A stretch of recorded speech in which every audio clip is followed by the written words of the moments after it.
So welcome back. You should have watched the video now, which is just above this one, called Chicken Clicking. And the questions I asked you before were, how could the farmer have protected the computer, and what did the chicken do wrong when she went to meet the fox?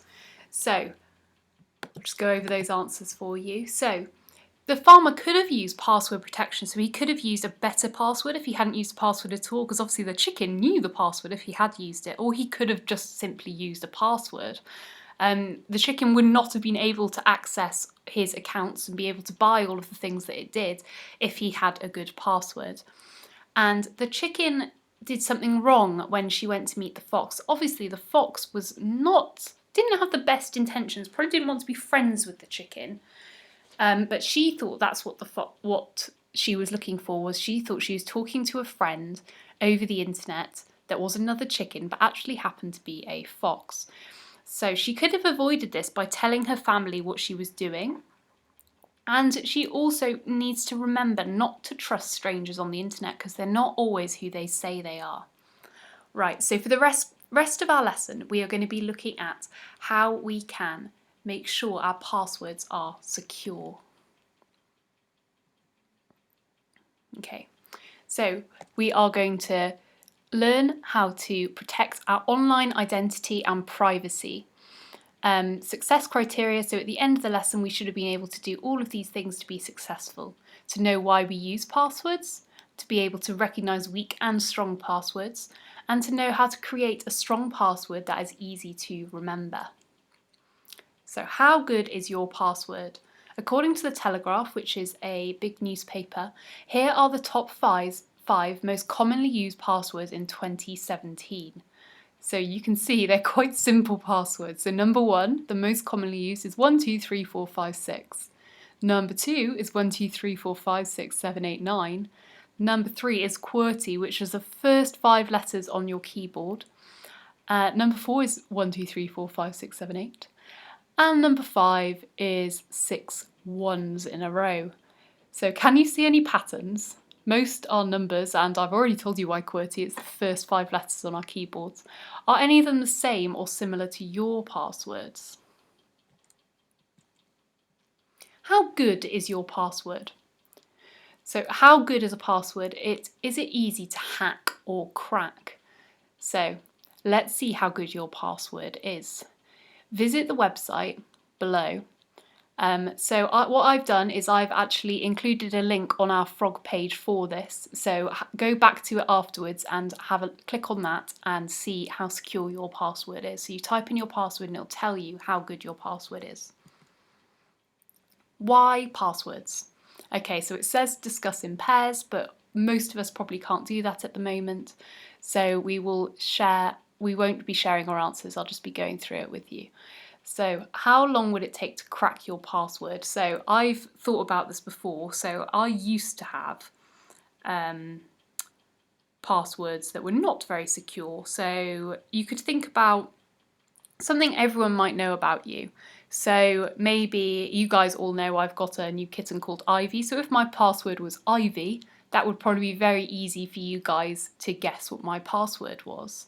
Again, if my password was just a row of numbers, like the most popular ones were, that's again really easy to guess, isn't it?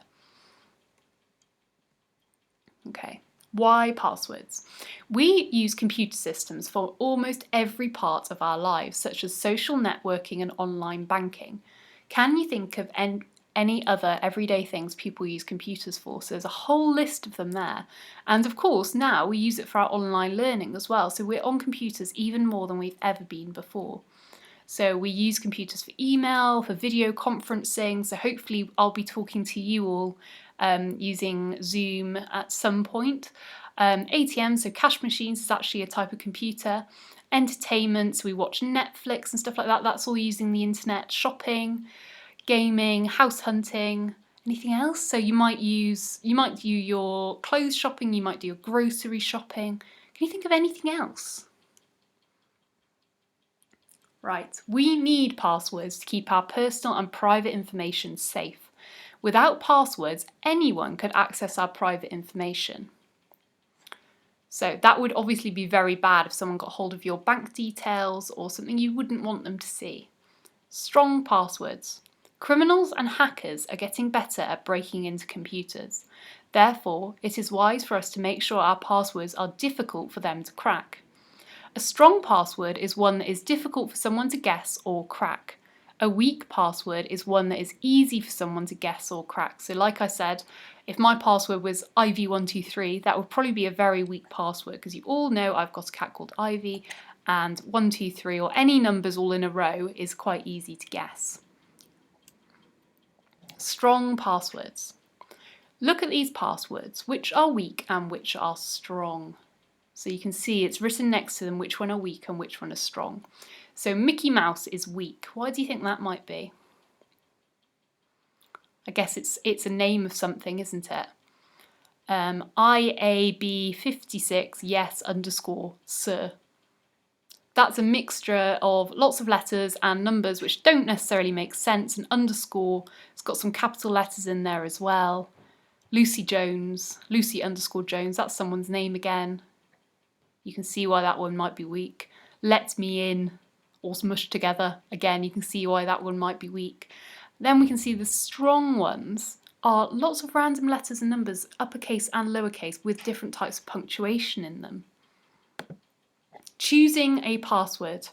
Imagine that your grandmother has recently bought a new laptop. She wants to contact her friends using social media, but she needs to think of a suitable and strong password for her account. She decides to use this password, granny-password 123. Right, so don't discuss in pairs, just have a think to yourself. Do you think granny-password 123, why is it a weak password? Why do you think that's weak? And then based on the ones that we've already had a look at, can you come up with a checklist of 3 suggestions that would help her choose a strong password? I'll give you a second to think and then I'll tell you what I would probably put. So if I was going to do a checklist, I'd say numbers not in order, punctuation, and I wouldn't have dictionary words. I'd use words that, or letters in a random order that were associated with something you could remember. Okay, so choosing a password. Here are some suggestions for choosing a strong password. How many of these did you think of? So use at least 8 characters. So that's 8 numbers and letters. Characters are just a space on your keyboard. So whatever that is, could be numbers, could be letters, could be punctuation.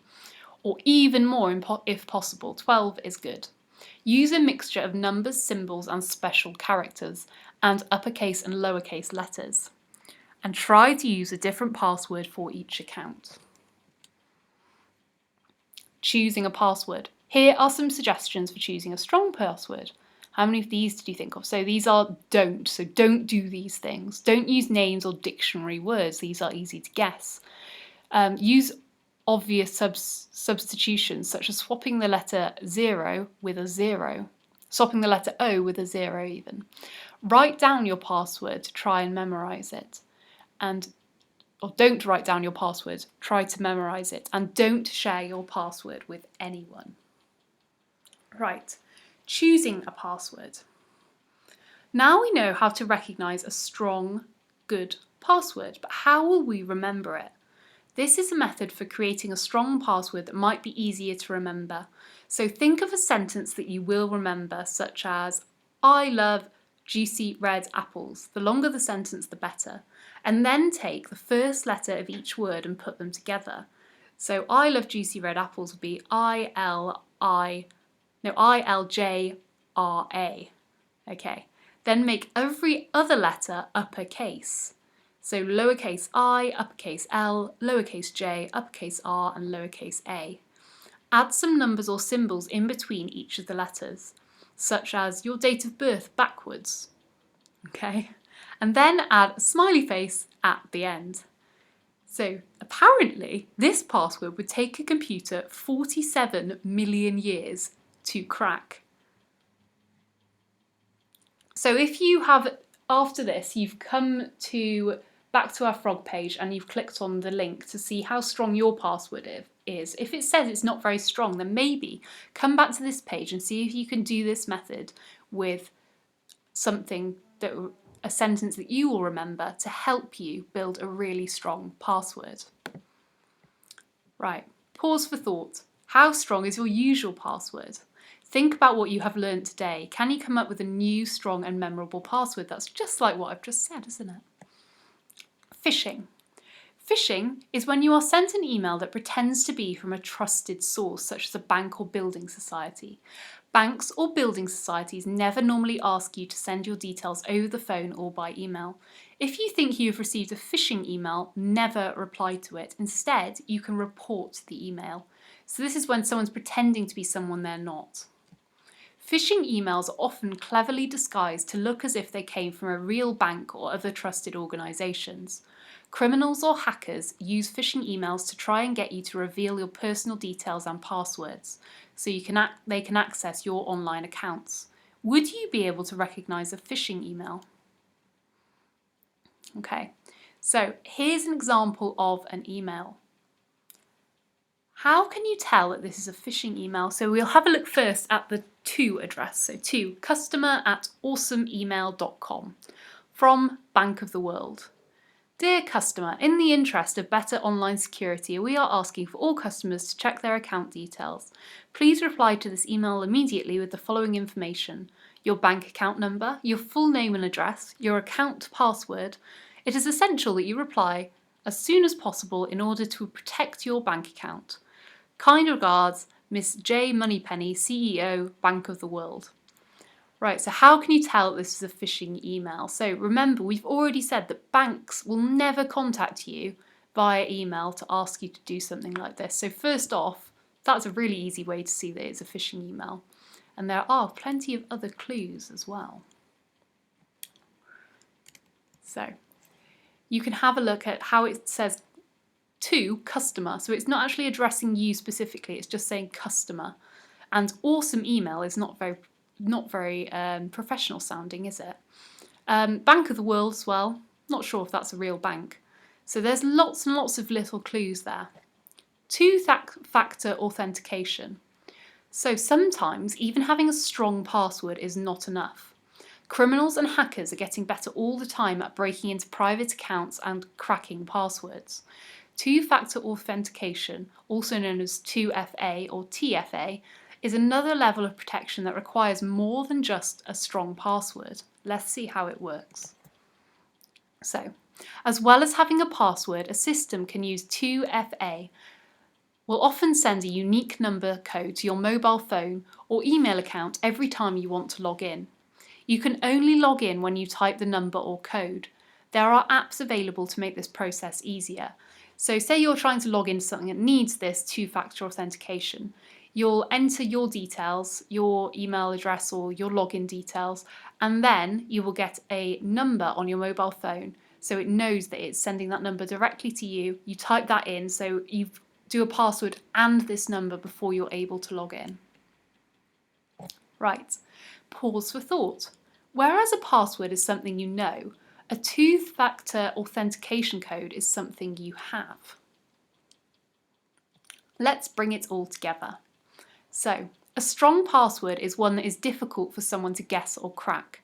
Phishing is when you are sent an email that pretends to be from a trusted source such as a bank or building society. And two-factor authentication, known as TFA or 2FA, is another level of protection that requires more than just a strong password. It will also send you that number onto your mobile phone. Right, so we're at the end of our lesson. So this is the time when you would rate your progress. So do you feel confident with this objective? Do you feel like you understand more about this topic, about what a safe password is, why we need them, and what phishing is?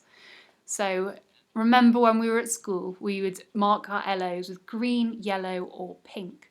So are you feeling like you've got a green, a yellow, or a pink or red? If you feel like you've got a yellow or a red, you can go back through this video, maybe pause it so you can read the slides as you go along. I'm also going to put a sheet for you to do on your assignment. It shouldn't take very long for you to do at all, and all the information is in this video. I hope you've enjoyed today's Internet Safety Day. We might be having a little bit of a talk about it later in the week with Mr. Reeds, because I think he's done some assemblies for us. I just need to check with him with that.